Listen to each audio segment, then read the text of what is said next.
Specs network ద్వారా గుర్తించబడ్డ India's number 1 varicose veins hospital Avis ని సంప్రదించండి.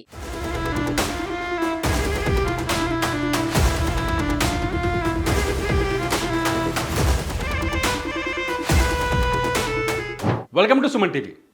కవితకి బెయిల్ వచ్చిన ఈ సందర్భంలో సీఎం రేవంత్ రెడ్డి కేటీఆర్కి రిటర్న్ గిఫ్ట్ ఇవ్వబోతున్నాడా? తెలంగాణలో ఇప్పుడు ఈ చర్చ చాలా బలంగా జరుగుతుంది. ఎప్పుడైతే కవితకి బెయిల్ వచ్చిందో కవిత బెయిల్ పైన బీజేపీలో బీఆర్ఎస్ విలీనం కాబోతుంది అని చెప్తూ కాంగ్రెస్ నాయకులు బాహాటంగానే విమర్శలు చేస్తున్నారు. అట్ ది సేమ్ టైం హైదరాబాదులో ఆపరేషన్ కొనసాగిస్తున్న ప్రస్తుత పరిస్థితుల్లో సీఎం రేవంత్ రెడ్డి కేటీఆర్కి రిటర్న్ గిఫ్ట్ ఇవ్వబోతున్నాడు అనే ఒక చర్చకు కూడా తెరలేపారు. రాజకీయ వర్గాల్లో ఈ చర్చ బలంగా నడుస్తోంది. ఈ అంశాలనే నేను ఇవాళ మీ ముందుకు తీసుకురాబోతున్నాను. ఇంతకీ కేటీఆర్కు రేవంత్ రెడ్డి ఇవ్వబోయే రిటర్న్ గిఫ్ట్ ఏంటి? ఏమి ఇవ్వబోతున్నారు? కవిత విడుదలతో వాళ్ళు సంతోషంగా ఉన్నారు. టీఆర్ఎస్ శ్రేణులు, కేసీఆర్ కుటుంబం చాలా సంతోషంగా ఉంది. కేటీఆర్ కూడా చాలా సంతోషంగా ఉన్నారు. నిన్న చూస్తున్నాం విజువల్స్. కవిత ఆల్రెడీ ఢిల్లీ నుంచి బయలుదేరింది. కాసేపట్లో హైదరాబాద్లో ల్యాండ్ కాబోతుంది. ఈ సందర్భంలో సీఎం రేవంత్ రెడ్డి కేటీఆర్కి ఒక బిగ్ రిటర్న్ గిఫ్ట్ ఇవ్వబోతున్నట్టుగా చర్చ జరుగుతుంది. ఆ రిటర్న్ గిఫ్ట్ ఏదో కాదు, జన్వాడలో ఉన్న ఆయన ఫామ్ హౌస్ ఆయనది అని చెప్తున్నా, కేటీఆర్ది అని చెబుతున్న ఫామ్ హౌస్ను కూల్చేందుకు సన్నాహాలు జరుగుతున్నాయనే చర్చ మాత్రం రాజకీయ వర్గాల్లో సాగుతోంది. ప్రభుత్వం దీనిపైన ఎటువంటి అడుగులు వేస్తుందో అనేది అధికారికంగా చెప్పలేం. కానీ జన్వాడలో ఉన్న కేటీఆర్ చాలా స్పష్టంగా చెప్తున్నాడు. ఇక్కడ ఈ విషయాన్ని నోట్ చేస్తున్నాను. కేటీఆర్ నాది కాదు ఫామ్ హౌస్, నా మిత్రుడు ప్రదీప్ రెడ్డి అనే వ్యక్తిది. ఆ ఫామ్ హౌస్ నేను లీజుకి తీసుకున్నాను. అందులో అక్రమ నిర్మాణం ఉంటే, అది అక్రమంగా నిర్మించి ఉంటే తను కూడా పక్కనే ఉండి ఆ ఫామ్ హౌస్ని కూల్చివేయిస్తాను అని చెబుతున్నారు. ఈ నేపథ్యంలో కవిత హైదరాబాద్కు వస్తున్న ఈ సందర్భంలో హైడ్రా అధికారులు 2 సార్లు ఇప్పటికీ జన్వాడలో ఉన్న ఫామ్ హౌస్ దగ్గరికి వెళ్ళారు. జన్వాడలో కేటీఆర్ దని చెప్పబడుతున్న ఫామ్ హౌస్ దగ్గరికి వెళ్ళారు. నిన్న వెళ్ళి ఫామ్ హౌస్ చుట్టూ కొలతలేశారు. ఇవాళ కూడా కొద్దిసేపటి క్రితమే అధికారులు జన్వాడలో ఉన్న ఫామ్ హౌస్ దగ్గరికి వెళ్ళి లెక్కలు తీశారు, కొలతలేశారు, సర్వే చేస్తున్నారు. నిజంగా ఇదే రిటర్న్ గిఫ్ట్ ఇవ్వబోతున్నారా రేవంత్ రెడ్డి? ఇదే రాజకీయ వర్గాల్లో ఆసక్తికరమైన చర్చ కొనసాగుతోంది. ఒకసారి ఫామ్ హౌస్ విజువల్స్ చూద్దాం, మనం ఫొటోస్ చూద్దాం. ఇదే జన్వాడలో కేటీఆర్కి సంబంధించిన ఫామ్ హౌస్. ఇక్కడే కేటీఆర్ ఇందులోనే, అంటే కేటీఆర్కు చాలా స్పష్టంగా చెప్తున్నారు ఆయన, కేటీఆర్ అది ఆ ఫామ్ హౌస్ నాది కాదు, ప్రదీప్ రెడ్డి అనే నా మిత్రుడిది, ఆ మిత్రుడి దగ్గర నుంచి నేను తీసుకున్నానని చెప్తున్నారు కేటీఆర్. ఆ ఫామ్ హౌస్కి సంబంధించిన ఇమేజ్ ఇప్పుడు మీరు చూస్తున్నారు. ఈ ఇమేజే అది. ఇదే కేటీఆర్కి సంబంధించిన ఫామ్ హౌస్. ఈ ఫామ్ హౌస్ పైన ఇప్పుడు రాజకీయ దుమారం అంతా చెలరేగుతుంది. ఈ ఫామ్ హౌస్ని బీఆర్ఎస్ అధికారంలో ఉన్నప్పుడు ఈ ఫామ్ హౌస్ని డ్రోన్ కెమెరాలతో చిత్రీకరించినందుకు రేవంత్ రెడ్డి అతని సోదరుని పోలీస్ కేసు పెట్టారు. ఆయన పైన రేవంత్ రెడ్డిని జైలుకు కూడా పంపించే ప్రయత్నం చేశారు. అదే రేవంత్ రెడ్డి ఇవాళ ముఖ్యమంత్రి అయి వచ్చారు.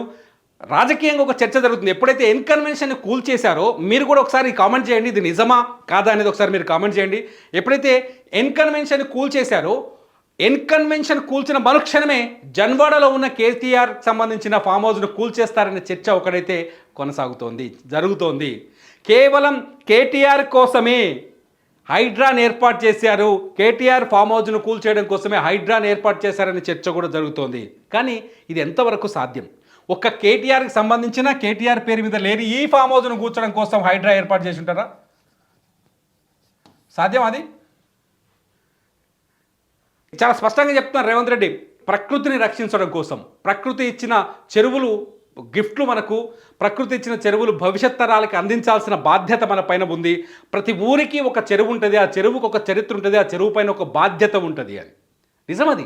ఎందుకంటే ప్రతి ఊరికి చెరువు ఖచ్చితంగా ఉంటుంది. ఆ చెరువు వల్ల ఆ ఊరికి అనేక రకాల ప్రయోజనాలు ఉంటాయి. ఏ ఊరు లేదు చెప్పండి, చెరువు లేని ఊరు ఏదైనా ఉందా? ఒకసారి మీరు లెక్కలేండి. మీరు పట్టణంలో ఉండొచ్చు, సెటిల్ అయిపోవచ్చు, ఉద్యోగాలు చేస్తుండొచ్చు, సాఫ్ట్వేర్ ఇంజనీర్లు కావచ్చు, ఇంకేదైనా కావచ్చు. మీ ఊరికి వెళ్ళి అడగండి, మీ ఊరి చెరువు చరిత్ర చెప్తారు. మీ ఊరికి ఒక చెరువు ఉంటుంది, దానికి ఒక చరిత్ర ఉంటుంది, ఆ ఊరిని కాపాడేదే ఆ చెరువు. సో ఇక్కడికి వచ్చేసరికి, హైదరాబాద్కి వచ్చేసరికి నిజంగా కేవలం కేటీఆర్ కోసమే హైడ్రాని ఏర్పాటు చేశారా?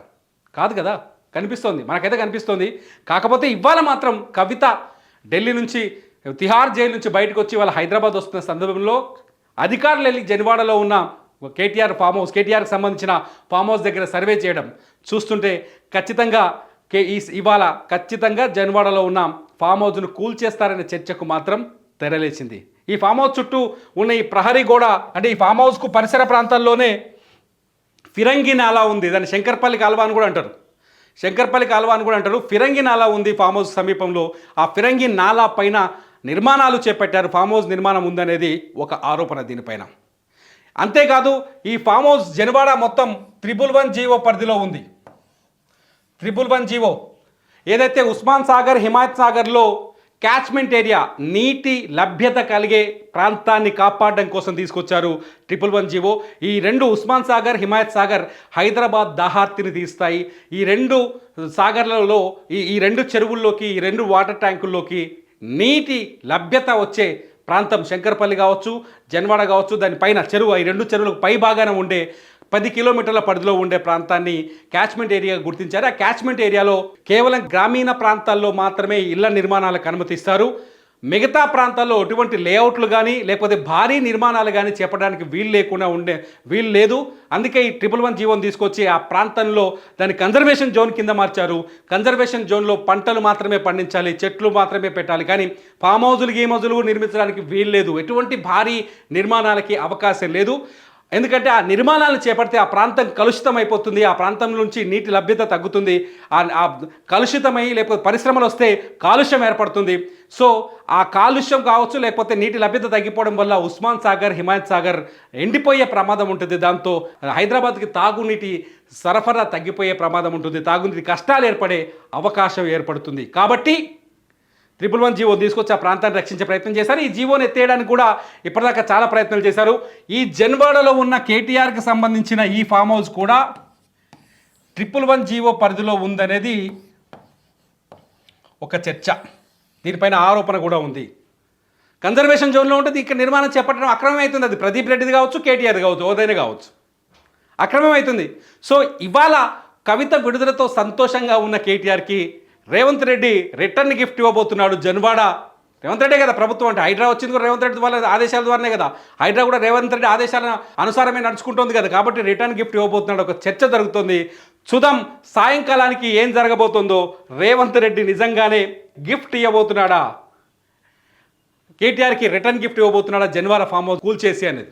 మీరేమంటారు? నిజంగా కేటీఆర్కి సంబంధం ఉందా ఈ ఫామ్ హౌస్కి? ఈ ఫామ్ హౌస్ను కూల్చాల్సిన అవసరం ఉందా? నిజమేనా ఇది? ఈ ఫామ్ హౌస్ అక్రమ కట్టడమేనా?